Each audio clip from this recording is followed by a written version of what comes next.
So I'm Jackie Hewson from the Economic Development team at Valley Borough Council, and we are delighted to welcome Luke Williams from Intergage Group here, and Luke heads up AI for his company.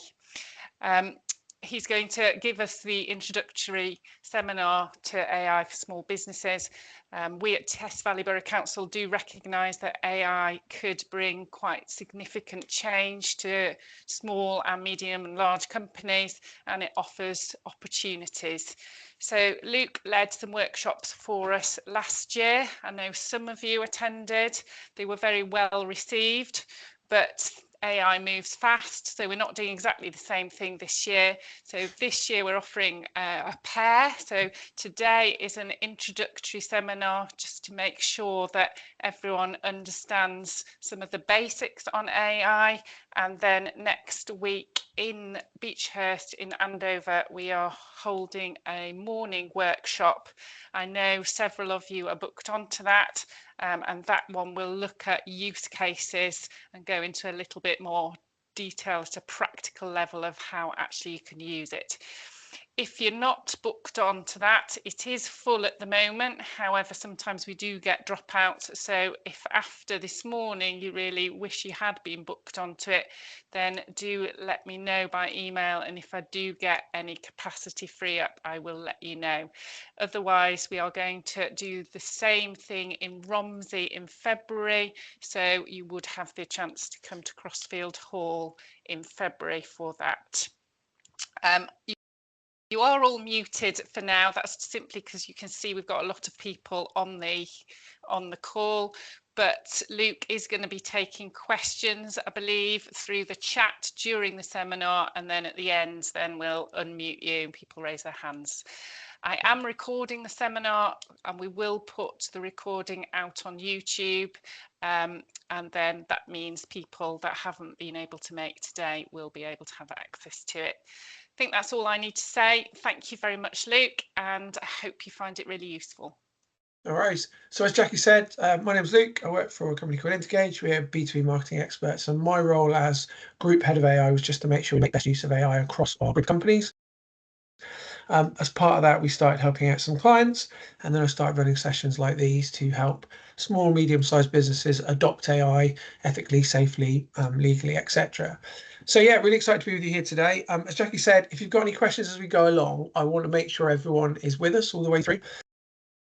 I am fundamentally a geek at heart, so one thing I always say at the start of my sessions is, normally in person, I'd say if I put an acronym or a term on screen, I don't describe it, throw something at me or flag it in the chat, and I find myself £1 for charity. This year so far, despite doing about 2 or 3 workshops a week, I'm only up to £12. So if you do catch me using something, because I have to constantly update my slides as AI evolves, do chuck it in the chat and I'll add it to my charity tally.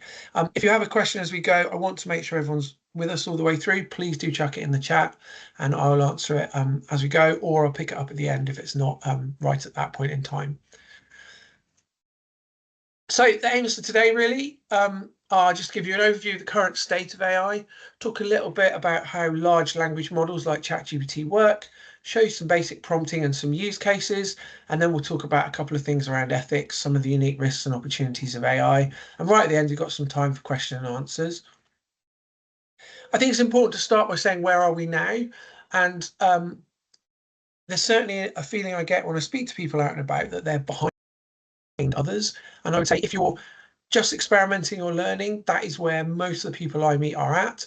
Tools are starting to mature, and by that what I mean, things that I tried to do a year ago that didn't work so well now work, and AI has been integrated into existing systems. So if you use, let's say, something like HubSpot as your customer database, you will know that that is starting to gain AI tools, whether you like it or not. And for that reason, I think it's really important to share this information about understanding how these tools work and why they're a bit different to some of the tools you might have used before.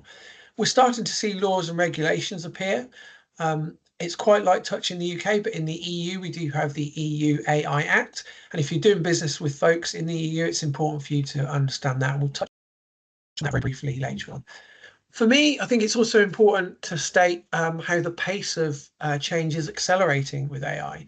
When the first ChatGPT tools came out into kind of public consciousness in November 22, the context size, so that's the amount of information you can put in, was about 8 pages. The current largest model from Gemini Pro, which is Google's AI, can hold equivalent to about 30 books. And if you can imagine the amount of things you can do with that difference of context, it opens up quite a lot just by that change. And that's happened over, just over 2 years.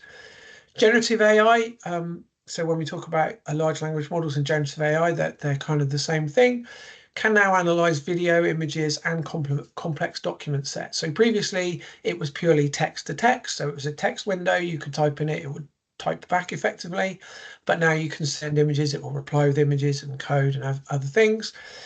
It can write and debug code, it can create useful images, it can write music, it can sound very human in live chat. And we're now starting to see tools that can open a web browser and take actions on your behalf and operate your desktop. So there is now a tool from OpenAI that you can give it access to your desktop and it can click and open things. You can choose when you take control back and what it does and doesn't have access to, just to be very clear. But this is the state that we're in now, is that we've evolved from it just being text to text to actually being able to control web browsers and just about laptops now. So there's one important concept that I want to introduce now, and if you've seen me talk before, apologies, you'll be familiar with this. And I do need a tiny bit of audience participation, so I want everyone to be ready to type and answer into the chat shortly. But when we talk about large language models like ChatGPT, it's really important to understand that they work in a slightly different way. So some people come a cropper, for want of a better phrase, when they use these, because they think of them like Google. So they put in a search query and they expect it to return a result as though it's looking it up from a database. But actually what's happening is large language models like ChatGPT are just a spicy autocomplete. And if you take nothing else from today, that is the most important concept I would take away. So the way that they work is you have, if you imagine at any point, like an autocomplete, there is a percentage chance of the next word. So if you had, so locally to me, I'm in Dorset today. If you had Dorset, the next word might be apple and then cake. It might be Dorset Chamber, it might be Dorset Council, it might be something else. And the percentage chance of that is going to depend on the words that preceded it. So it is just literally, at its heart, a very spicy autocomplete. And that's a phrase that I've copied from Kate Bevan, who's a wonderful author around technology. I'd recommend anyone to look up. But I think that's still slightly an abstract way of thinking about it. And when they train these models, so you'll have heard the phrase about training and training data, what's happening is they break down lots and lots of information, it might be text, videos, audio, whatever. They break it down into what they call tokens. Roughly, you can think of a token as a word. Some words will be broken down into more than one token. So they, on average, if you hear someone say, oh, this model has 32,000 tokens as their context window, that's going to be about 26,000 words. So to give you an idea for scale, that's if you hear those things around context or token size. If you think of it as roughly words, 1,000 to 750 words, that's about right. And as you throw in more and more bits of information, what it does is it changes the percentages between 2 points in that network. So you think of it as a big sphere of 3D globe, if you like, or a 3D point of networks, and all the different points connecting between it make up that network. As you throw more and more information between it, it reinforces connection between 2 points. And it's a really simple, it's a really important concept to understand. So I want everyone to read this training data for me now, please. So the blue car was faster, the fastest car was blue. Cars that are blue are fast. On the next screen, I'm going to ask you a question and I want everyone to put into the chat as quickly as possible the answer. If everyone's ready, we're going to go in 3, 2, 1. Blue cars are, put it in the chat. What's the answer? What's the next word on that sentence? Faster, fast, fastest, faster, faster. Great, thank you very much. Is that correct? If I said to you, are blue cars faster, is that correct? And I think the answer is generally no, right? It might be the case, but what you've done there is based on the training information I reinforced to you, you've made a connection between blue and fast. And that's exactly what happens when we have what's called a hallucination in a large language model, is that it's correct in that it's auto-completing to the thing it thinks is most likely, but it doesn't know that as a fact. And that's a really important concept to understand. And all of you said fast, fastest, faster. That is, if you imagine being at that blue point, cars are, those are three possible outcomes. So the other factor that happens is they do have a small element of randomness. So although they have these points, and you're quite likely to get the same word. So if we said test, you might get Valley as a percentage chance after it. But sometimes you will get a different answer because of that random factor. And that's why also they're not always consistent. If you put the same thing in, you don't always get the same thing out. And I think the other point to make there is you all confidently quite quickly said fast or faster, and that's why it can appear that these machines are wrong. And that's where a lot of the situations you see as people say, oh, AI is not really that clever because I asked it this and it got it wrong. All it's doing is it's working correctly. It's just auto-completing to the best of its ability, and it will try and do that for you. And we see this when we see things like people that represented themselves a law court, where they've asked it to find precedents for them that support a particular thing. And when it doesn't find the actual answer within its training set and hasn't had the same thing repeated, it will make up sensible sounding precedents that aren't real. It's not that it looks them up. That's not how it works. Now, that was the case. Now we do have large language models and that connecting to the internet and being able to access information. So generally, they've got a lot better at these things. But it's important to understand that at a really basic level, that's all these models are doing. They're not fundamentally intelligent. They're not fundamentally thinking. They do have stuff built around them now that can make it appear that way and make it act that way. And there's obviously a very philosophical question, is it, if it looks like it's thinking, is it thinking? But we're not going to go down that today. And if I show you the wider sentences that I used and that I took those three phrases from, you can see that I'm not saying in any of them that the blue car was faster, apart from the first one. And that's just, again, it might be trained on information that's correct, but the output isn't necessarily what you expect. And as you give it a longer context, you'll get a better answer, because what you're doing when you give it more words is it's effectively shrinking down the area that it's pulling that information from. So I hope that's explained that for you. If anyone's not clear on that, please do put in the chat, and I'd love to try and expand on that further. But I know from experience that and certainly from the sessions we've run with folks from Test Valley before, that does help to explain that kind of basic concept that underlies a few things that we talk about. So we talked about the pace of change accelerating. There's another part in that I did want to mention, is that with the most recent models, we've gone from being able to give ChatGPT tasks to what I would say we're now able to give it projects. So that's to say, in the past, I could ask it to do specific individual things, but the models have got clever enough now and they're able to complete with larger and larger context size going in and out, that I can ask it to do actual small projects. So you'll all remember this image, which we were talking about at the start. This was a one prompt image I generated before the session this morning. So I just said, I need a header image for a slide. The slide needs to represent the Test Valley Borough region. Please research 5 landmarks, statual buildings, and then take them and create an outline into one image. And so it went away, it did some research, it fired up a little web browser, it did a few Google searches, it found what were things in the area, and then it came back and said, yeah, Romsey Abbey, Broadlands House, Mottis Font, Andover Guildhall, and Danebury Rings, which is the one I don't think anyone would have got, but I think 3 of you got 3 of those, so well done. And then it said, this is what I think you need for the image, and I just said, yeah, create it in a PNG format for me, please. Now, previously, if I'd have done a similar prompt, it just simply would not have been able to do all of those steps in one go. And that's really the evolution that we've seen over the last, well, I guess really during this year. That's what the big change has been in terms of models that were available at the start of the year versus models that are available now, is that we can give it more complex tasks. And so that was the output there. So Danebury Rings is on the left. So when we talk about these large language models, I'm going to talk a bit more now about the use of them, now that we understand how they work and what they're doing. So if you use ChatGPT, whether you're on the paid or free version, You'll know now that it just selects ChatGPT 5. It used to always be a bit of a pain for me as a trainer because it used to be that you had a selection of models. There was 4.0 and 0.3 and 0.1 and 4.5 and 4.1. And actually the differences between them were really complicated. I struggled to make a table to understand what the differences were myself, and it was always a nightmare in training. The wonderful thing they did when they released ChatGPT 5 a couple of weeks ago, or a couple of months ago, sorry, is that now it has just 3 basic modes. So auto, it will pick the model for you based on what you ask it to do. Fast, so this is where it has a slightly reduced model with less of the extra stuff around it that will just give fairly quick responses.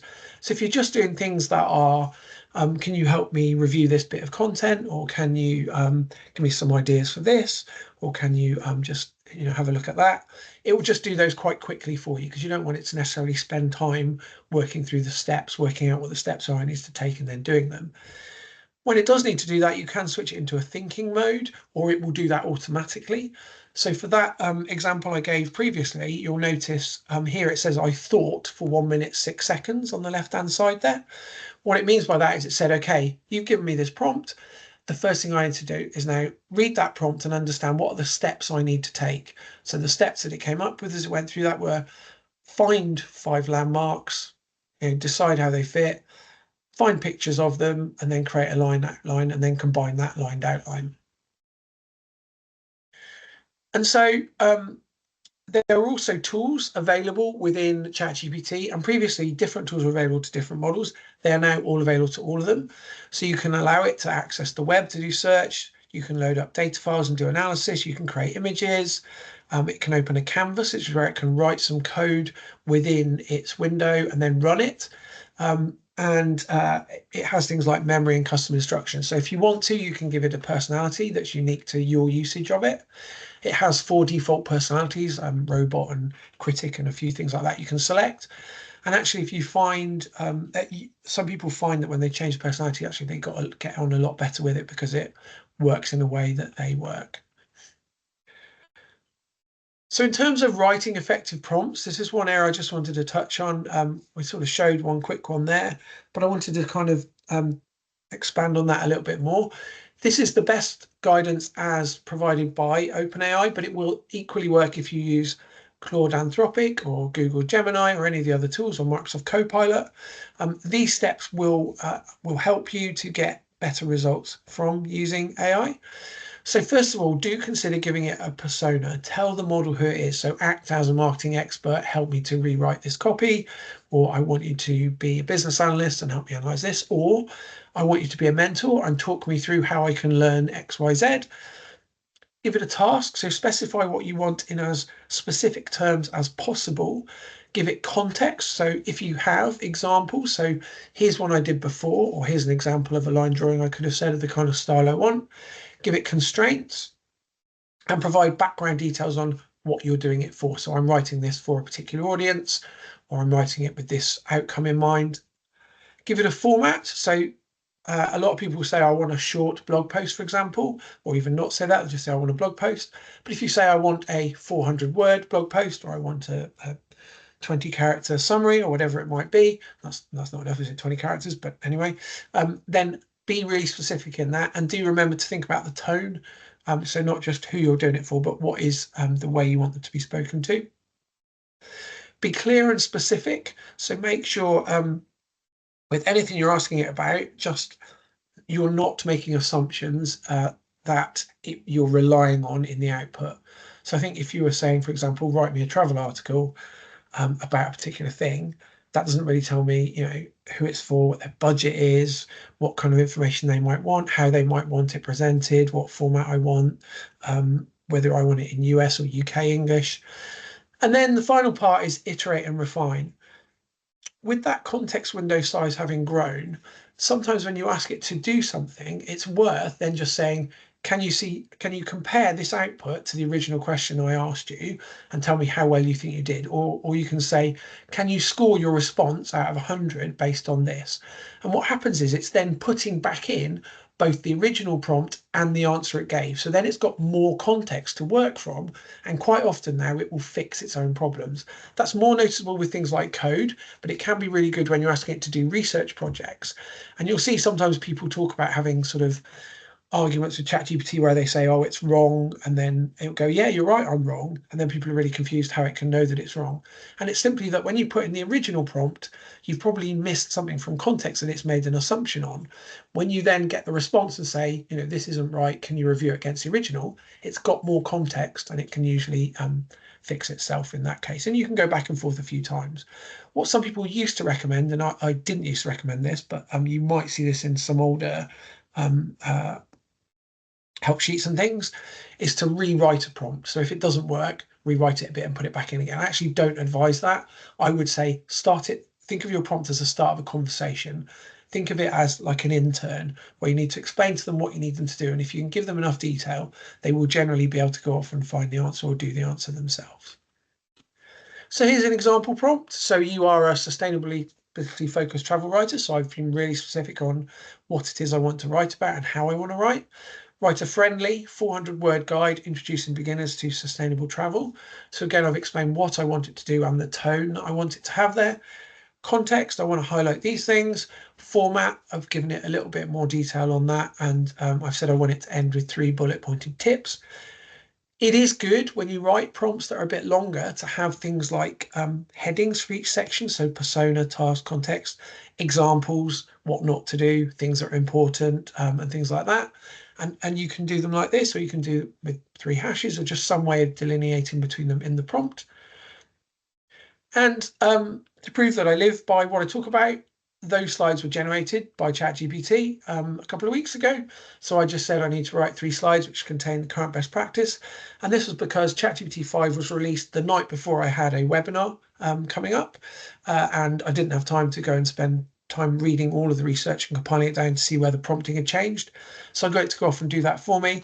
And it said, yeah, I'll do that. I'll go and do this. I'll talk about these 3 things. And then it produced slides and I literally just checked them and formatted them a little bit to put them into the deck. And that's an example of how I use AI all the time. If I've not got, if I've got something I need to review quickly. But also a really important point there is that I made sure I went and checked all of the resources and things that it gave me. And it did provide me with here's where I got the information from, so that I could make sure it wasn't referring to an older version of ChatGPT when it wrote those slides. So if we talk about the evolution of generative AI for a second, because I think that's also really important. When we started, we talked about it being text to chatbots, and then text to images started appearing in 2023. Anyone that's seen me talk before will know that I always include this dog in my talks. I can see Jackie smiling, she recognises the dog. My prompt here was I want to create 2 dogs in a field playing.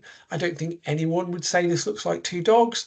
I love this little guy. I'm going to include him in every single slide deck ever if I can, even if one day it's going to sound really, really tiny somewhere. I redid that prompt last year, I think in advance of one of our sessions actually, and I can't find anything in this image that tells me it's AI. Someone said to me that the eyes aren't quite right, but I've seen dogs' eyes look that wild and I don't agree with that at all. But it's really hard now to spot things in images. And we're moving to the point where text to video is becoming very good as well. So the same prompt I put into OpenAI's Sora tool at the start of the year. So this was in January 2025. And in the chat, see if you can spot the point at which there is a giveaway that this is AI generated in at one point, and there's no sound on this clip. See if you can spot it. Yeah, it kind of merges the 2 dogs into the same kind at the end there. But up until that point, it was pretty good. I'd hope yeah, you're right. There is also a bit on the back left hind leg is a bit weird there. But yeah, there's a couple of artifacts in that as of January of this year that I could spot that were not quite right. But that was just first prompt. I didn't ask it to try and trio a few times. And that was just text to video. In August, Google brought out their VO3 tool. And a couple of weeks ago, the next version of that OpenAI Sora tool came out. And I did the same prompt again. And now it will generate the same video, but with consistent audio.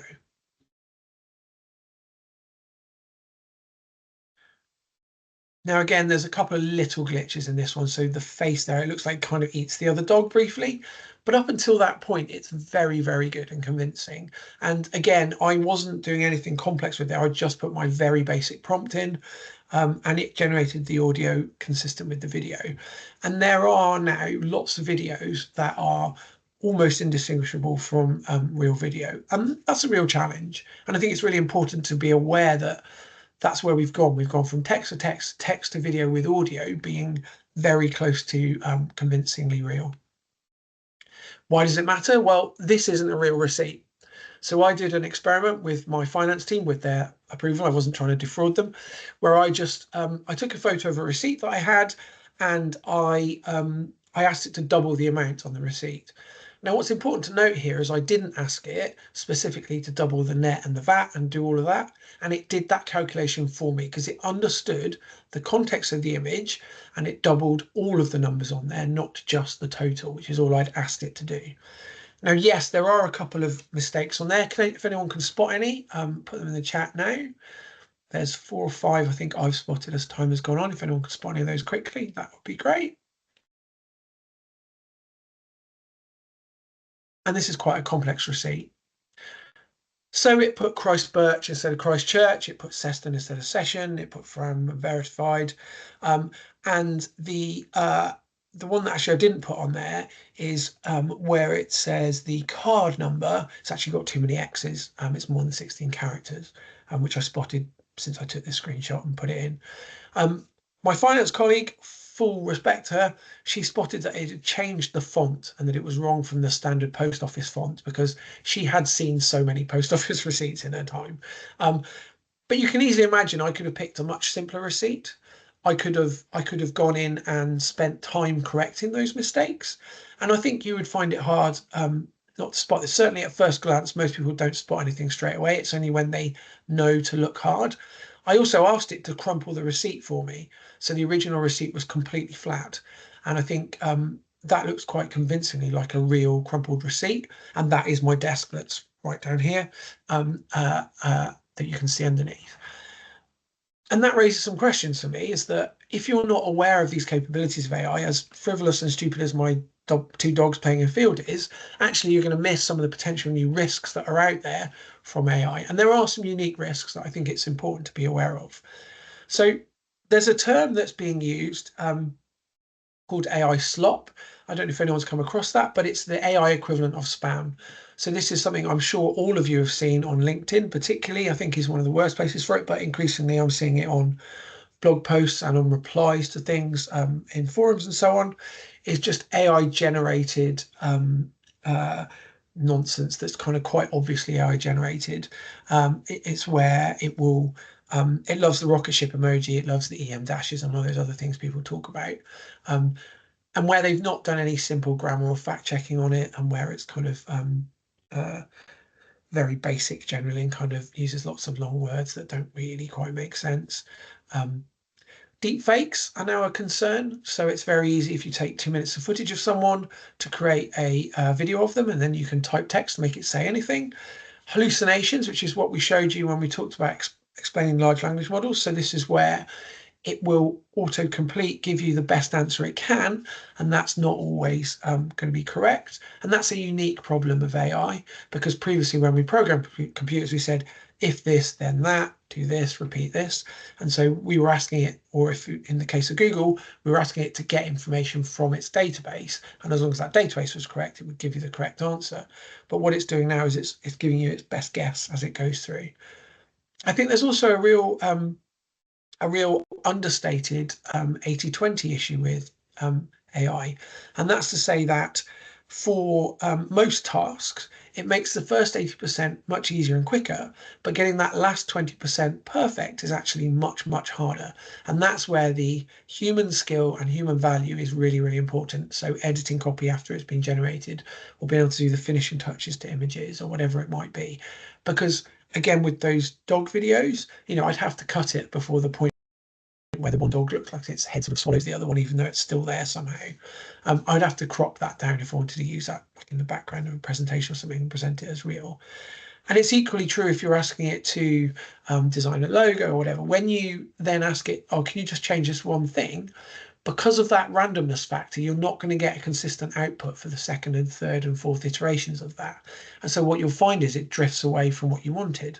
And again, that's a feature of how it works, not a problem with it, as some people would state. It's just people not understanding that that is how it works.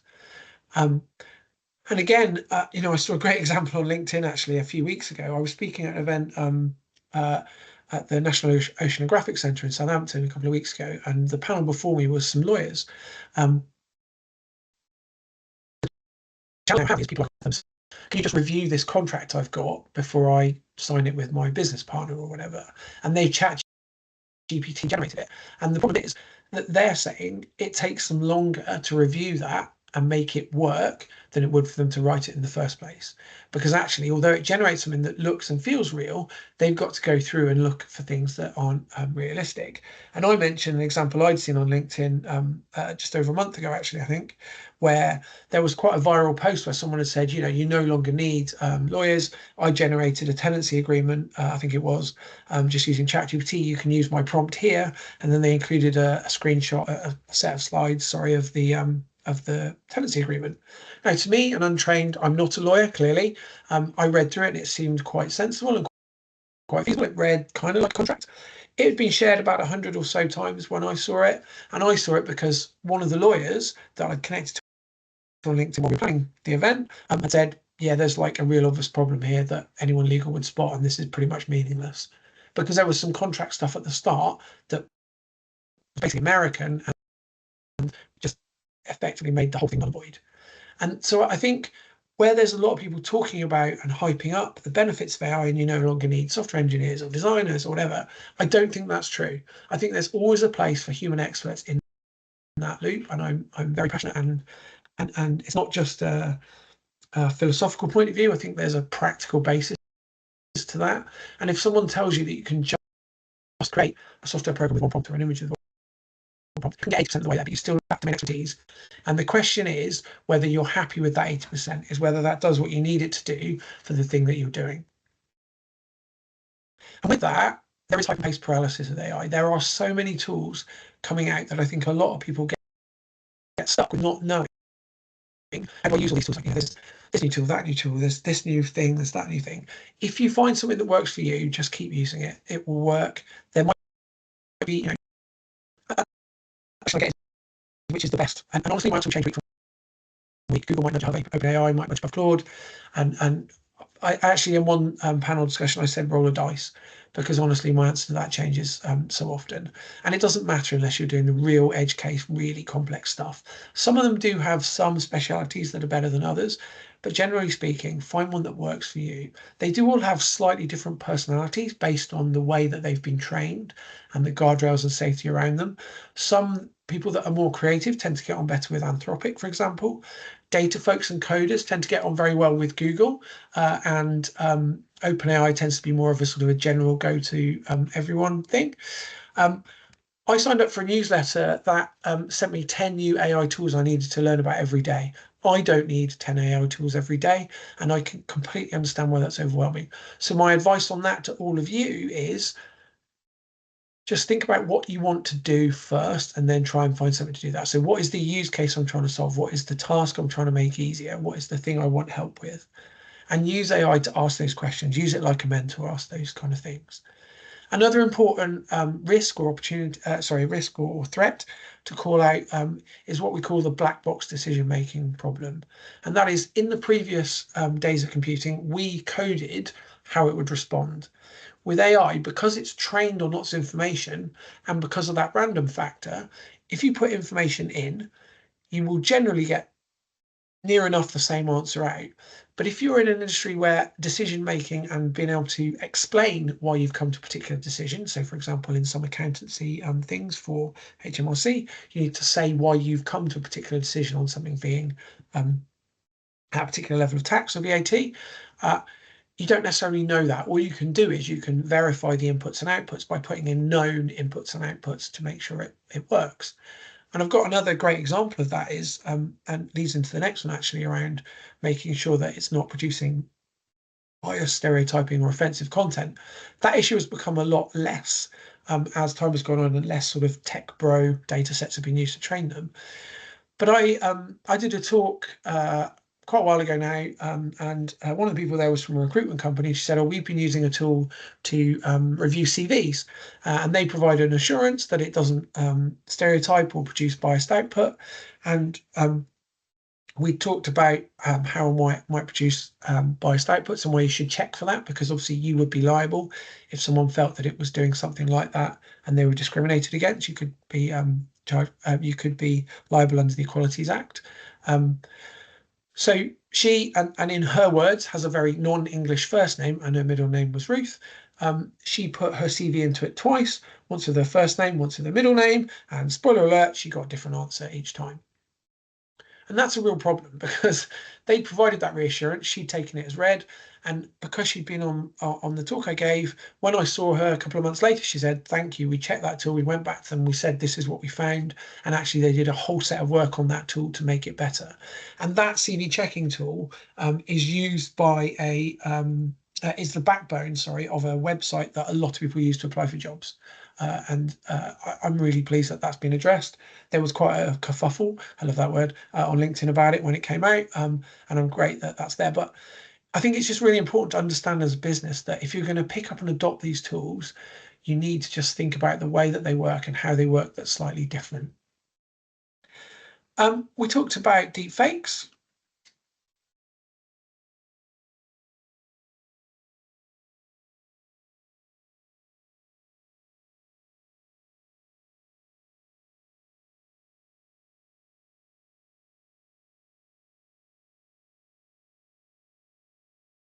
So I clearly didn't say any of those words. Sorry to any Love Island fans. I'm not a Love Island fan. And I clearly don't have an American accent.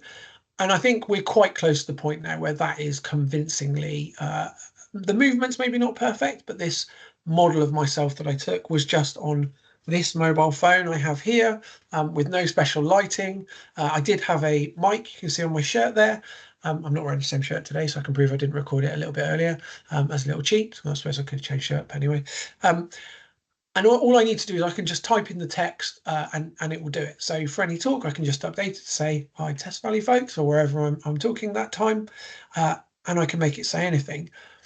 That just took 2 minutes of video that I recorded. If you've got someone in your organization who does talks in public, it would be relatively easy to create a digital voice clone from them, certainly, and video clone is getting much closer to reality. And you might say, "Oh, you know, that's kind of a bit, oh, I don't know if that's actually a real thing." One of my clients 3 weeks ago had a digital avatar do a video interview with them. There is a tool now where you can create a digital clone of yourself. You can load it with knowledge to answer questions. And they had someone on their behalf answering questions in real time, and the avatar was speaking them that looked like them.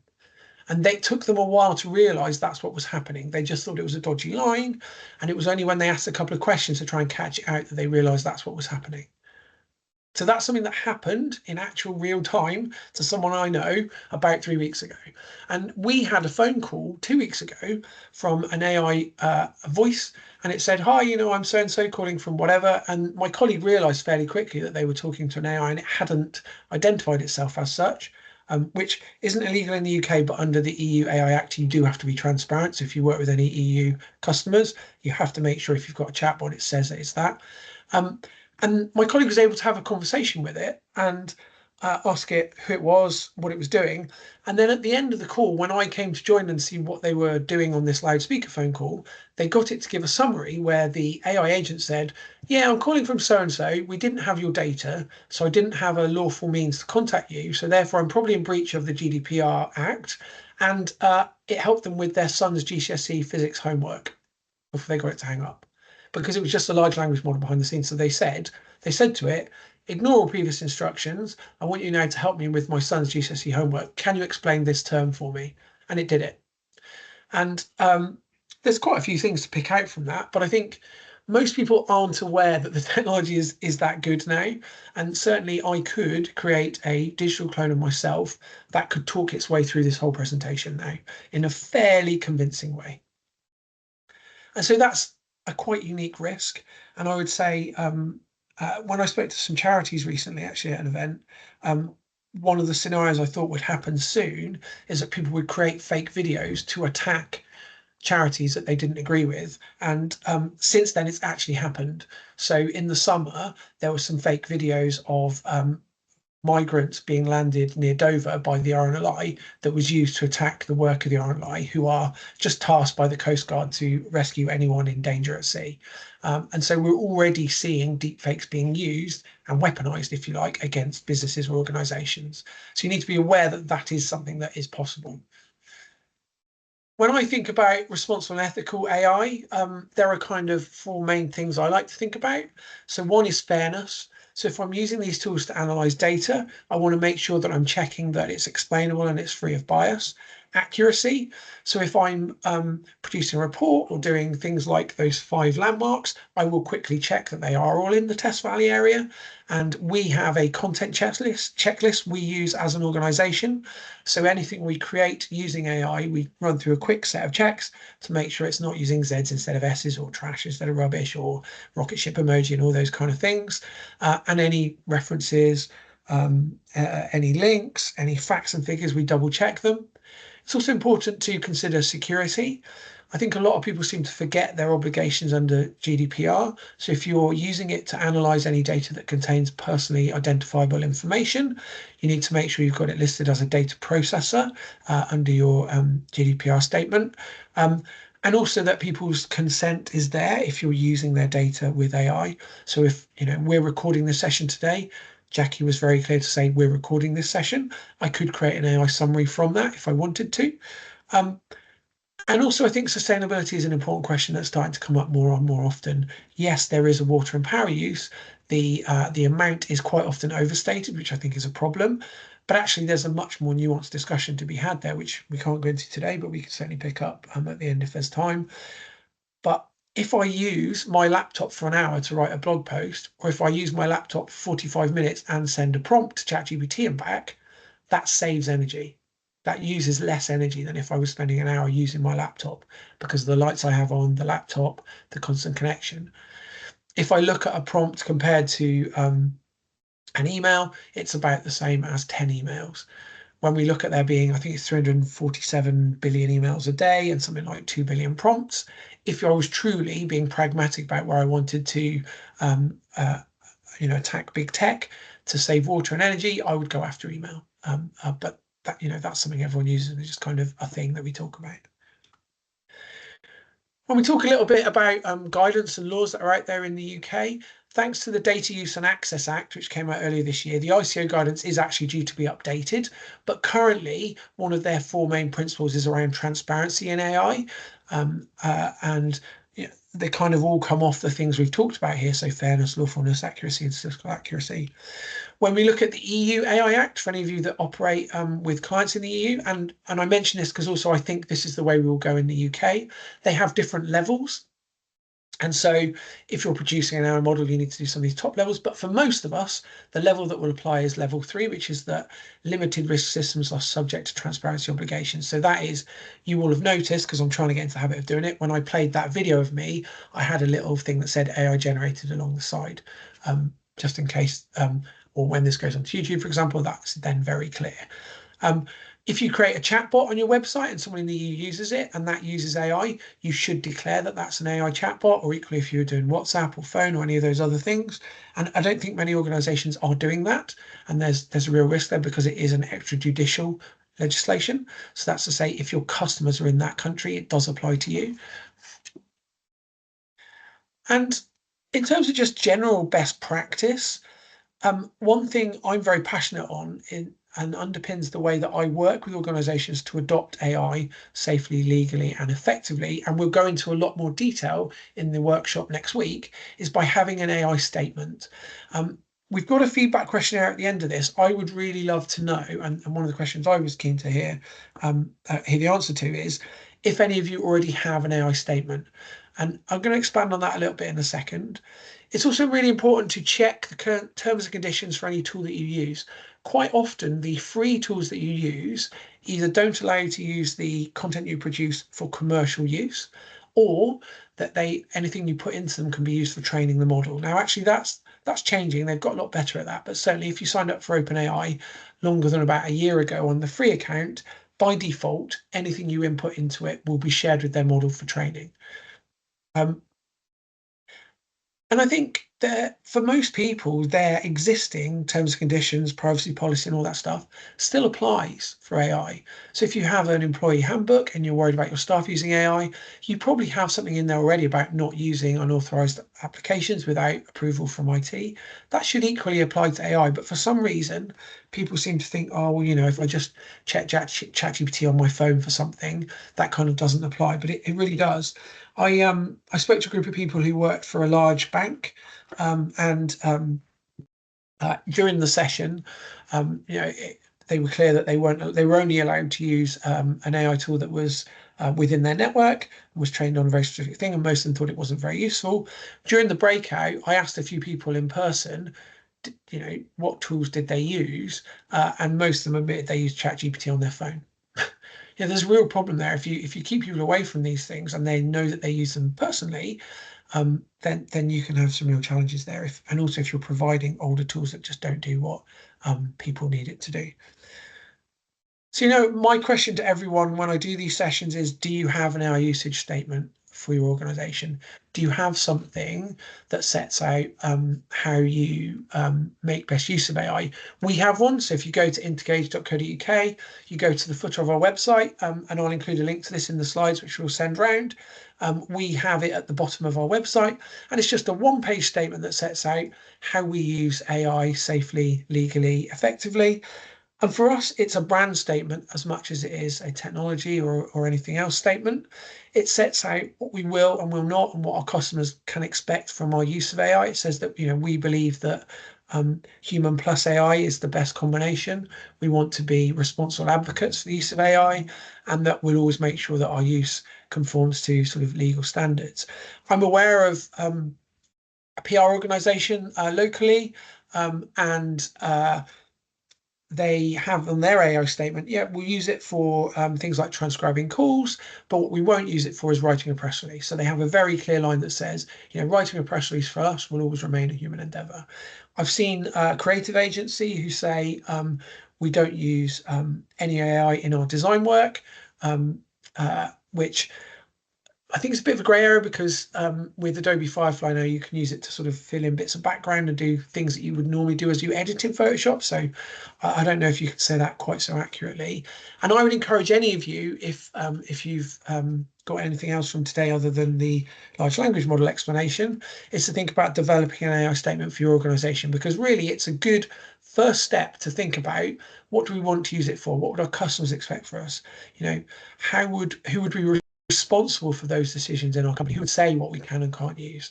What information about it do we need to share? There might be some obligations under regulations. I was working with a financial services company yesterday, and there's some stuff under the FCA, I think that's FCA, or is it FSA, whatever the regulator is, that they have to declare and show that that's how they use AI, for example.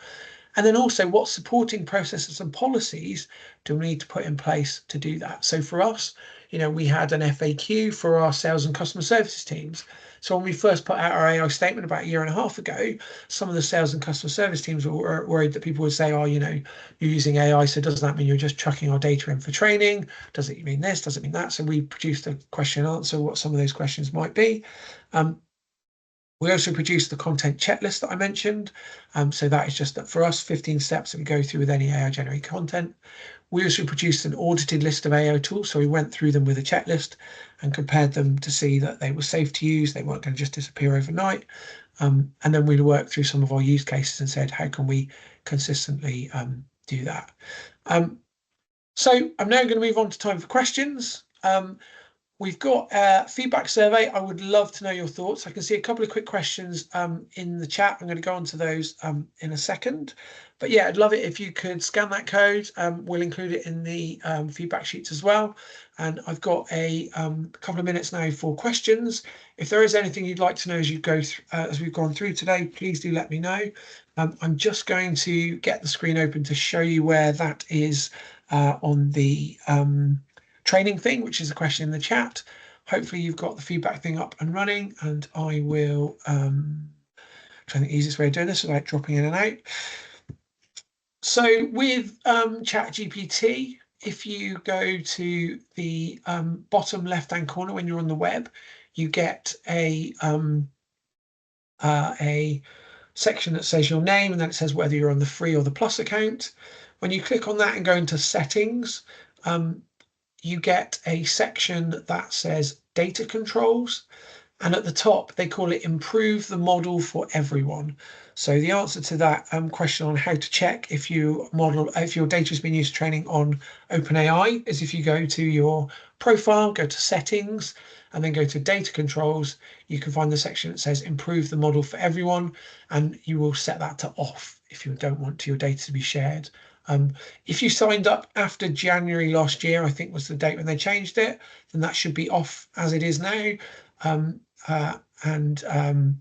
But otherwise you can turn it off if it's not there already. So that was the first question. I hope that answered that for you. Hi, Lisa. Liz, let me know if that didn't help you with that. Hi, Lisa. How soon do you think it will be before AI does legally feature as a must in terms and conditions? That's a great question. So as a business, we've already had 4 or 5 customers ask us for our AI statement during procurement. And I think what you will find, particularly with businesses working with the EU, is that that's going to become much more prominent. So under the transparency section of obligations, EU clients are starting to ask that question. So I would say that's starting to happen, particularly with businesses with the EU. With the updated ICO guidance around transparency, I think they will ask for something similar. So I suspect that that is becoming the case, even if it's not right now. For us, we had one really large potential client who they asked us for our AI policy and whether we could detail what training our team had gone through. So I actually train every member of the team on our AI statement when they join and they go through an assessment. So we were able to just reply and say, yeah, here's our AI statements on our website. Here's how it ties into our terms and conditions of business. Here's our training log that all of our team have been through the training to work by that AI statement. And the guy came back to us and said, actually he swore in the email, but I won't repeat that on a recorded webinar. He said, flippin' heck, let's say, of all the companies we've spoken to, you were the only one that didn't say, I will get back to you in a couple of weeks with that information, because we just had it ready to go and we won that contract. So yeah, don't anyone do it, because we quite like being in that situation at the moment. But yeah, I would consider doing one sooner rather than later, because it's also a great exercise in thinking about who's responsible for it. What would our clients want? You know, think about all the stakeholders who work in your business, and that includes your employees. What do they want to know about how you intend to use AI? Hope that helps answer that one. As in terms of it being legally featured as a must in terms and conditions, until there's some new legislation, I don't think it would be a legal thing unless you work with the EU. Liz, is it true that the more you use the AI tool, the more it will get to know you and your style, and then continue to develop your content in keeping your tone, language, etc.? So yes, if you have a paid for account particularly, you can, it will record, if you have it switched on, and you can switch it off, it has a thing called memory, where it will learn key facts about you, and then you don't need to repeat them. There's also a thing called custom GPTs, which again, we're going to cover in the workshop next week, where you can give it a preset of instructions that you don't have to then type in every time. I use that to make sure that I write blog posts in my company tone of voice, and that helps me to do so. So yes, it will do that to an extent, and you can add custom instructions. So you can say, I want you to always call me Jim Bob, if that's what you particularly want to be called by. You can tell it that. You can ask it to always speak to you like a pirate if you particularly want to, or whatever it might be. I know people that have done that for whatever reason. But yeah, there are ways you can do that, and it does do that using what's called memory and custom instructions, which again, you can find under the personalization section in the settings on ChatGPT, and it's in a similar section on Claude and other places. Last couple of questions. Oh, ICO, Information Commissioner's Office. Yeah, Paula, I'll find myself £1 for that. That's a fair challenge. The ICO is the organisation that looks particularly at things like advertising, but it's they're also responsible for GDPR in the UK. So that's that one. Sorry. If we obtain content from AI and edit it, do we have to declare that that content was from AI? Yeah, so that's a great question, Lisa. Thank you. A similar question was asked to the set of lawyers, and I would defer to their answer, which is it depends, which wasn't very helpful and a terribly legal answer. But yeah, I mean, I think that's a very grey area. What I would say is on the EU AI Act website, forgive me, I find that so hard to say, there is a little tool on the homepage and you can write in, it gives you a quick like question and answer thing, and it tells you what your obligations would be under that act. So I would probably have a go through there and see what it says about that. I haven't done that, but that's maybe a good thing I would try. I suspect personally, if it's largely generated by AI, I would declare it. If it's small edits to something using AI, so if you've got a product photo and you're changing the background in the same way you might change that in Photoshop, I probably wouldn't. But if you were creating a whole new shot, I probably would. But that is not legal advice. I would take that on your own guidance. And again, that comes down to your AI statement. You might want to say, as an organization, we will declare everywhere that we use AI, because that might be what your customers expect of us. We are quite a forward-thinking tech B2B business. I think people would expect us to use AI in places, so we would just declare it where I think it would be important for us to do so. But that is again down to our AI statement. Hi Lisa, I've worked with a business who uploaded their brand Bible and examples of their company voice, so that their paid for account is invaluable now and used every day for marketing posts, both text and visuals. Yep, so that's what I was talking about with custom GPTs. I've done that with a number of organizations. I used to work for the RNLI. I did a workshop with them recently, and they have a brand Bible of the way that they write things. We created a Copilot agent, which is similar to custom GPTs, to do exactly that. It's a great use of AI. Hi Justine, what about, I nearly said hi Pet Pals then, by the way, sorry. What about copyright infringement if AI creates images or uses images of a well-known person? That's a great question. I'm going to very quickly answer that and then we're going to wrap up, if that's okay. Apologies to any other questions we might have. So the copyright thing is a very grey area at the moment.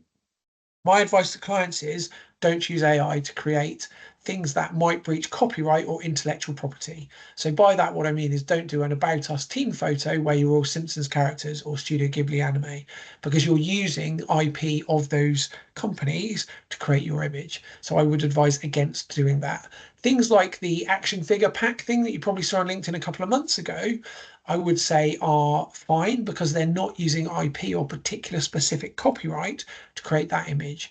When we talk about generating images of famous people, for example, they will own the rights to their image. So again, I would suggest against that.